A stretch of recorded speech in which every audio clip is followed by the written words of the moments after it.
बताऊंगा कि आप भगवान को कैसे जागृत कर सकते हैं।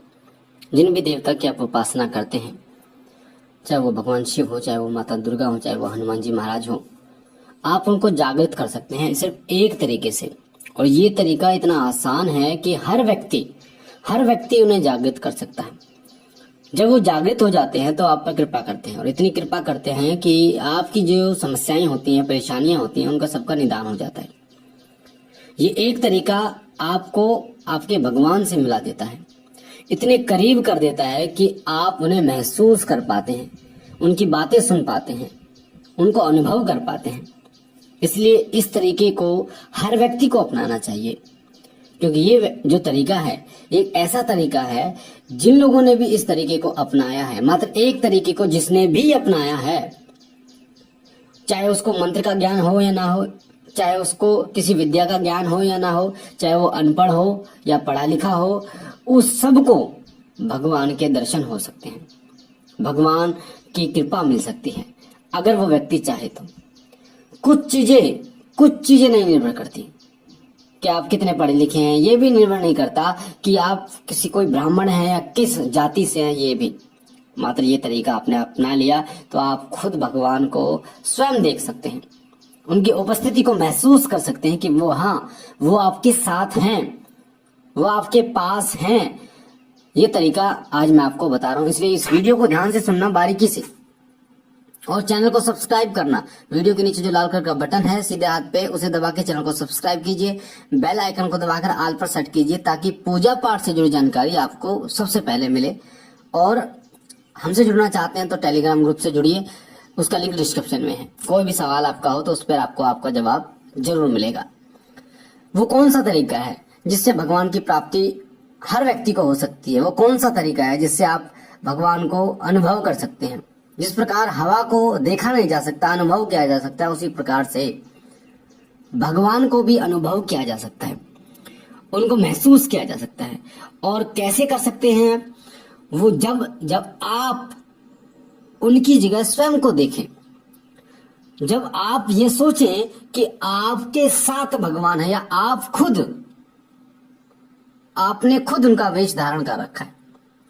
भगवान जब तक नहीं मिलते, जब तक आप उनके गुणों को धारण नहीं करते। जैसे उदाहरण के लिए हनुमान जी की कृपा आपको पानी है, हनुमान जी को अगर पाना है तो उनके गुण धारण करने पड़ेंगे। जैसे ब्रह्मचर्य से जुड़ा गुण। अब ब्रह्मचर्य का मतलब ये नहीं होता कि पूरे जीवन ब्रह्मचर्य करना पड़े आपको, उसके भी अलग अलग तरीके होते हैं, कैसे ब्रह्मचर्य का पालन आपको करना चाहिए। कई वीडियो में मैंने आपको बताया भी है, और कमेंट बोलोगे आप, अगर कमेंट करोगे तो मैं एक स्पेशल वीडियो इसके ऊपर बनाऊंगा, जिसमें आपको बताऊंगा कि एक व्यक्ति गृहस्थ होते हुए भी ब्रह्मचर्य का पालन कैसे कर सकता है, और उस व्यक्ति को वही फल मिलेगा जो एक ब्रह्मचारी को पूजा करने का मिलता है। तो जैसे हनुमान जी ब्रह्मचारी हैं, हनुमान जी सात्विक हैं, उसी प्रकार से आपको भी उन गुणों को अपनाना पड़ता है, तब जाके उनकी कृपा मिलती है, तब जाके उनकी जो शक्तियां हैं वो मिलती है आपको। तो आपको स्वयं को उनकी जगह रख के सोचना है। जब आप ये सोचेंगे कि मेरे साथ वो हैं, हर पल हैं, आपके हृदय में हैं, आपको ये सोचना है कि वो मेरे हृदय में वास करते हैं, वो मेरे शरीर में वास करते हैं, अभी उनका वास मेरे शरीर में है। क्योंकि जब आप ये सोचेंगे कि उनका वास मेरे शरीर में है, वो आपके हर पल साथ है, तो आप कोई गलत काम नहीं करेंगे। आप कुछ खाएंगे भी, अगर तामसिक चीजें भी खाएंगे, तो आपको ये ध्यान रहेगा कि मैं नहीं हूं, ये मैं नहीं हूं, ये शरीर में जो वास है वो मेरे भगवान का वास है। और तामसिक चीजें उनको नहीं पसंद है, वो रुष्ट हो जाते हैं तामसिक चीजों से, तो आप नहीं खाओगे। अगर आप किसी को गलत करने के लिए जाओगे तो भी नहीं कर पाओगे। क्यों? क्योंकि आप ये महसूस कर चुके हैं, ये मान चुके हैं कि आपके अंदर भगवान है, आपके हृदय में भगवान है, आपके साथ भगवान है। वो आप नहीं हो, वो वही हैं जो आपके स्वरूप में हैं। तो आप वो काम करोगे जिससे उनको प्रसन्नता हो, जिससे वो खुश हो जाए। किसी की भलाई करना, भक्ति करना, क्योंकि भगवान से जुड़ी चीजों को करने से भगवान की प्राप्ति होना 100% तय है। जो भगवान को चीजें पसंद हैं वो अगर आप करते हैं तो आपकी गति मोक्ष के लिए तय है कि आपको मोक्ष मिलेगा। तो खुद को उनका ही रूप अगर आप मान लें, अगर आप खुद को उन्हीं का रूप मान लें, खुद को उन्हीं के गुणों को आप अपने अंदर धारण कर लें, तो आप कभी ना तो गलत काम करेंगे और ना ही आपके पास कभी जो है नेगेटिव शक्तियां आएंगी। एक भील की कहानी आपने सुनी होगी। जब एक भील शिकार करने के लिए जाता है तो वो उसको शिकार नहीं मिलता, तो देखता है कि वो एक शिवलिंग वहां पर होता है, और शिवलिंग को जब होता है तो वो देखता है कि कोई शिकार नहीं मिल रहा। एक शिकार हिरन होता है, तो उसको वो तीर मारता है तो उस शिवलिंग की आंख पर लगता है और उससे खून बहने लगता है। वो अपनी आंख निकाल कर वो भील भगवान शिव को लगाता है, तो भगवान शिव की माया देखिए कि दूसरी आंख से भी खून निकलना शुरू हो जाता है। वो भील दोबारा अपनी दूसरी आंख भी लगाता है, तभी भगवान शिव प्रकट हो जाते हैं और बोलते हैं कि तुमने जो भाव मुझे दिखाया है, तुमने मुझे अर्पण जो किया है वो सर्वश्रेष्ठ है।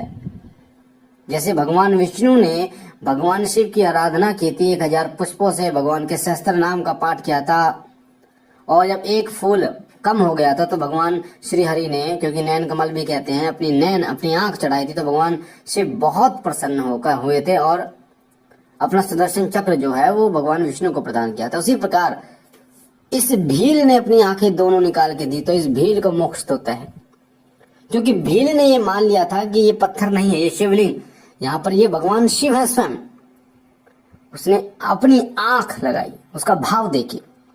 तो जब आपके अंदर ऐसा भाव उत्पन्न हो जाता है कि भगवान मेरे साथ हैं, हर पल साथ है, मेरे शरीर के अंदर हैं, तो आप कभी गलत नहीं करते। आप जो करेंगे वो सही करेंगे। वो जो होगा वो आपके हित के लिए, वो आपके परिवार के हित के लिए होगा। कभी आप किसी का दिल नहीं दुखाओगे, किसी जानवर को नहीं मारोगे, और ना ही किसी को हिंसा करने के लिए बोलोगे, ना खुद हिंसा करोगे।